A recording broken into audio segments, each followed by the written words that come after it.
उत्तराखंड के पहाड़ी गांव मालधार में बर्फ से ढकी चोटियों और देवदार के घने जंगलों के बीच एक अकेला भालू रहता था। गांव के लोग उसे बालू कहते थे। उसका शरीर बड़ा और ताकतवर था, पर उसकी आंखों में हमेशा एक अजीब सी उदासी झलकती थी। गांव के लोग उससे डरते थे। कोई अगर जंगल में लकड़ी काटने जाता तो बालू के डर से जल्दी जल्दी काम करके लौट आता। बच्चों को तो जंगल में जाने की बिल्कुल मनाही थी। वजह थी, सालों पहले बालू ने गांव के पास के खेत से शहद चुराया था और एक किसान को डराकर भगा दिया था। तब से लोग मानते थे कि वो खतरनाक है, लेकिन असलियत कुछ और थी। बालू असल में हिंसक नहीं था, बस अकेला था। उसका परिवार शिकारियों ने मार दिया था और तब से वह जंगल में अकेले घूमता था। एक दिन की बात है, गांव की 10 साल की लड़की गुड़िया जंगल के किनारे फूल तोड़ रही थी।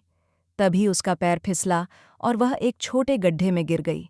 गड्ढा गहरा था और वहां से बाहर निकलना उसके लिए नामुमकिन था। वह जोर जोर से मदद के लिए चिल्लाने लगी। उसी समय पास में बालू शहद ढूंढ रहा था। उसने आवाज सुनी और तुरंत वहां पहुंचा।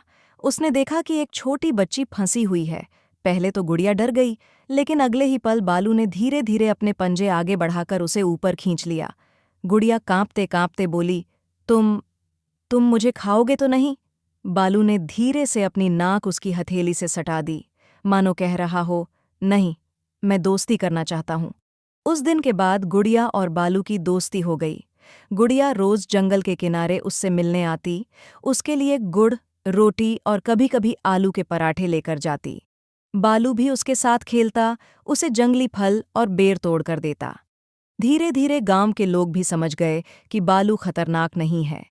जब एक बार गांव में बाघ आ गया था और बकरियों को मारने लगा था, तब बालू ने ही हिम्मत दिखाकर बाघ को भगा दिया था। उस दिन के बाद गांव में बालू को दुश्मन नहीं, अपना रक्षक माना जाने लगा। बच्चे उसके साथ खेलते और बुजुर्ग कहते, देखो, ताकत का इस्तेमाल अगर भलाई के लिए हो तो वो डर नहीं, प्यार कमाता है। और इस तरह भालू बालू ने अपने अकेलेपन को दोस्ती और प्यार से भर लिया। गांव का हर इंसान उसका दोस्त बन गया और मालधार गांव में डर की जगह एक प्यारी सी कहानी बस गई, भालू और उसकी दोस्ती की कहानी।